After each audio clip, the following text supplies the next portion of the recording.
Hello everyone and welcome to Burn Your Books, Open Your Mind. I'm your friend and host BYBOYM and you are watching Foundation for NEET.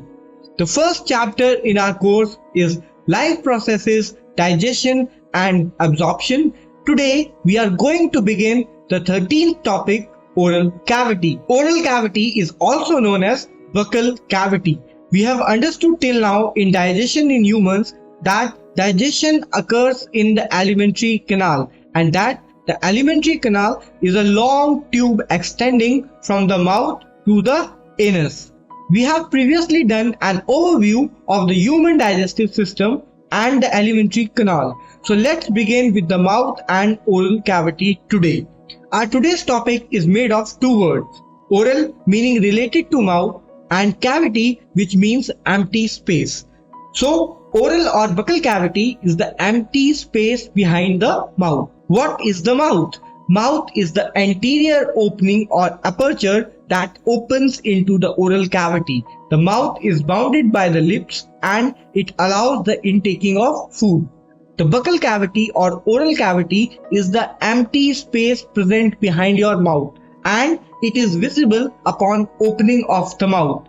This space is bounded by the lips, cheeks, hard and soft palate and glottis. The structures present in the oral cavity that are related to digestion are tongue and teeth. We have already covered what teeth are and about human dentition. If you haven't checked the video on human teeth, check the link in the description or click here.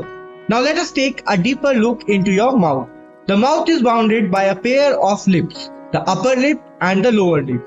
Then you can see your teeth which are attached to the gums or gingiva.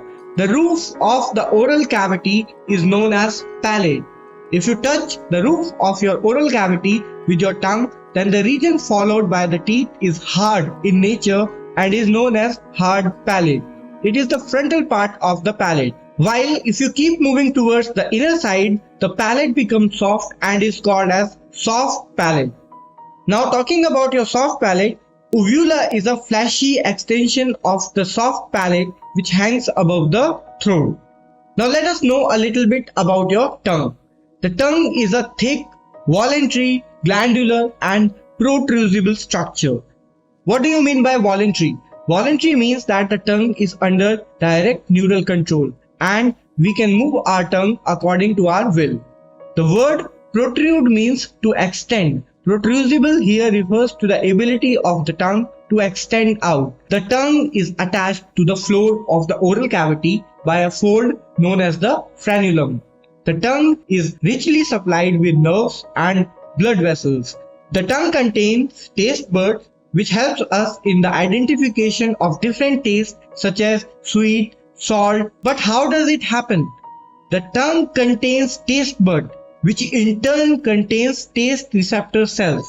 These taste receptor cells are seated on raised protrusions of the tongue surface which are known as papillae. Basically speaking, your tongue has raised protrusions which are known as papillae which have taste buds on them which help in the identification of taste. So now let's take a look at the journey of food. The journey of food begins at the mouth, after which it reaches the oral cavity. After the oral cavity, the food reaches pharynx, which is a common passageway for both air as well as food. After pharynx, the food reaches esophagus or food pipe. So you need to understand that there is a possibility, since both food as well as air passes through the same passageway which is known as pharynx, there is a possibility that food can enter the windpipe, but this is avoided by a structure known as epiglottis. Epiglottis is a cartilaginous flap of tissue that covers the opening of windpipe. So we have two different openings. One is gullae, that is the opening of the esophagus or food pipe, and the second is the opening of the windpipe which is known as glottis. To avoid food or other particles getting into the windpipe or trachea, the epiglottis covers the glottis. So let's revise it again. The bolus goes through the pharynx into the esophagus through an opening called gullae. The pharynx is the funnel-shaped passageway connecting the oral and nasal cavities to the esophagus and larynx. through two separate aperture or openings, the gullet and glottis respectively. The pharynx serves as the common passageway for both food and air. A cartilaginous flap called epiglottis prevents the entry of food into the glottis. Now looking at the structure of pharynx, the pharynx consists of three different regions.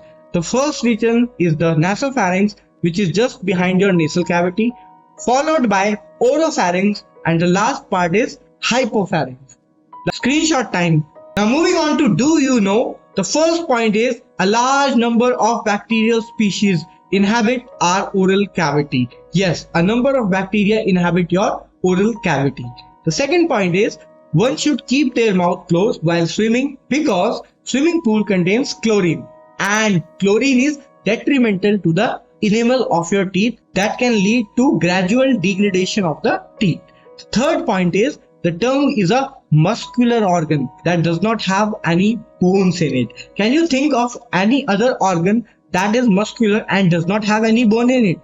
The fourth point is overall physical health is highly linked to the health of the oral cavity. Yes, your oral health is related to your physical health. If you keep your oral cavity and your teeth clean, there's a possibility that you might enjoy an overall better physical health.